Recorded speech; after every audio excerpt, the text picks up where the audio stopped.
What's up, snake fans? Dave Palumbo here from Muscle Serpents Daily, and we got my beautiful female green tree python out here.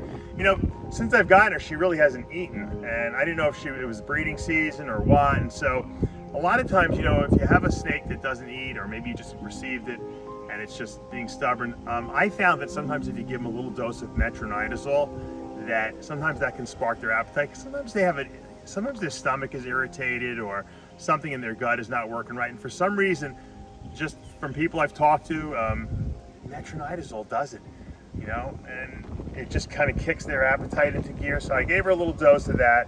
We're gonna put her back in, and then maybe in like a day or so, I'm gonna try to feed her again. I mean, she doesn't feel skinny. I mean, green trees are supposed to be kind of on the lean side, but you know, it's a little just, you know, I'm worried because, like I said, I just got her. I haven't had her eat yet, so obviously before I start calling the person I bought it from, you know, I'm going to try the metronidazole trick. Sometimes when you, like you said, you transport these snakes, they don't, they get nervous or they get stressed out. So we'll try that. As you can see, the reputation of a green tree python as being something that likes to bite a lot is just not the case for this female. She's a really, really mellow green tree python. So I'm so happy I can actually handle it, because, you know, you always get these, most people have green tree pythons, they can never even hold them. And this snake is just awesome. I mean, this is really the first green snakes I've had. So the male is not quite as cooperative, but he's pretty mellow too. So we're gonna put her back, and then in a couple days when we try to feed her, hopefully I'll try to capture that on video, and it'll be pretty cool. So yeah, that's green tree python. Let's go inside and see what's going on in the ball python room.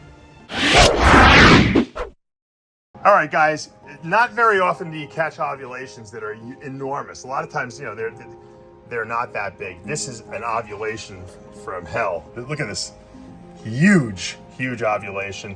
And what this is all the eggs that were in the that were in the ovaries now are lining up, and they're going to be going into the oviduct. So for a day or two, they're all piled up in one area, and then they're going to start slowly moving into the oviduct, which is where they'll develop and they'll be fertilized. And then they'll obviously, you know, in probably, you know, 6 years, or I don't know, it depends on how many days at this point, female will become what we call gravid, and then they will be delivered and laid after her pre-lay shed. So a lot of times, however, these eggs don't all bunch up, and they go into the oviduct one at a time, and that's why you don't catch ovulations like this all the time. This is a huge ovulation. We actually have another one I'm going to show you too. Now, this girl was ovulating yesterday. She's still a little big, but the eggs are starting to, or the ova is starting to spread out a little bit more, so she's not quite as enormous. But these snakes haven't eaten in a couple weeks, so you can really see that size bulge is not from a rat in there. That's from actually an ovulation. So, you know, we're going to be seeing eggs, a lot of eggs in the next month or so, and that's exciting. It's feeding day in this beautiful Central American Nicaraguan T-positive fire diamond. One of my favorite snakes in my collection. Need a nice big rat. We'd love to see that. She's putting on some nice size. A couple years she'll be ready to breed. She's looking really good. Another super cool snake that just ate a nice big rat. This is my Super Onyx blood Honduran T-positive Anery 2 hypo. That's a mouthful. That's every gene you could possibly hit, pretty much. And it's weird because it almost looks caramel. Well, it is. I guess it technically is a T-positive. So, but I mean, with the Anery gene, you think there wouldn't be any red in there, but this thing still has red. It's probably so red without the Anery gene that the Anery gene just could not remove all the red from it. This snake was almost like white when it was born. Obviously, Super Onyx is very red. Hypo removes all the black, which makes it even redder. Honduran T-positive, that's a T-positive line, removes more dark pigment, which makes it even redder. It's, you know, it's got the perfect, and then blood, of course, is the reddest of red. So just imagine if there was no Anery in here, which removes red. This thing would be like blindingly red. But this female is great because she's such a powerhouse, because she has all those genes in her.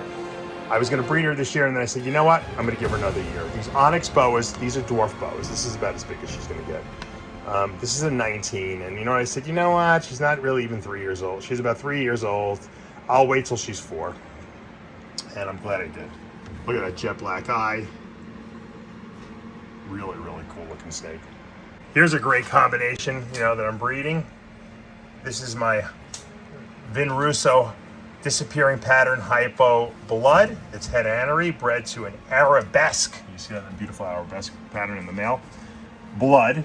He's a 66% het col albino, but that's not going to really be a factor in this because she has no albino in it. But I just thought we would make some really, really cool hypo arabesque blood stuff here. And I'm hoping they're gonna. I have seen locks from them. She's really big, and look at her scales; they're really stretched. She hasn't really been eating, and she's a voracious eater. The good thing about her is that I really waited a long time to breed her again. She's originally an 18, but that I produced, and I haven't bred her yet. This is the first time I'm going to breed her, so she's got plenty of size and age on her, maturity. I think we're going to get some nice babies from her. All right, there's a nice sight to be held. That is a IMG anery 100% het albino that I produced, female I produced a number of years ago, and it is wrapped by a fire, single copy fire diamond. Looking to make some IMG fire stuff, which I think would be really super cool. And you can see, I don't want to get in there too much, but they're kind of wrapped up with each other, and so that's a very good sign here as we get into the heart of the boa breeding season. There's a beautiful hypo blood leopard. This is one of my favorite snakes, also in the collection. That leopard has a tremendous amount of red in it. The hypo strips away some of the black, makes it even redder, and then, of course, leopard and blood together. I mean, just you can't get more red than that. So the only way you can make this probably better is to put albino into there, maybe, or maybe a T positive. Beautiful looking female. She's put on some nice size now. She was a slow starter, but she's looking really nice. Here's a blood leopard right here that doesn't have the hypo gene in it, but that is possibly het col albino. So talk about blood leopard albinos possibly in the future. Obviously, he would have to prove out to be able to do that. So that's something, future project. He had a nice little meal too. He's looking for more. These boas, when they hit a certain age, they don't want to stop eating. You almost have to really restrain yourself because you don't want them to get fat or have any problems. Boa's not like ball pythons. You don't feed them as much as you can. You got to know what to feed them and then back off. And we'll finish up today with this beautiful Sunglow. That's a hypo col albino that's het leopard. This girl I produced a number of years ago, and she'll probably hopefully breed next year. Look at that beautiful coral head. She's got some really nice colors. You got those bow tie saddles, which kind of really kind of indicate het leopard. Now she's 100% het leopard, so I know she is, but you guys are looking like in hets and you're not sure, and you see those bow tie saddles. That's like a classic leopard. Also, that red face is pretty leopardy, pretty distinguishing leopard. She's a lipstick line col that I got. The mother I'd gotten from Tom Burke, so she's got really nice color in her, and I'd love to make some Sunglow leopards from this girl in the future. All right, guys, that's going to do it for today here at Palumbo's Pythons and Boas. Hopefully we get some more videos after you to the end of the week. It was a little bit of a busy early part of the week, and hope you enjoyed some of the ovulations we saw today in the ball pythons, some of the locks in the boas.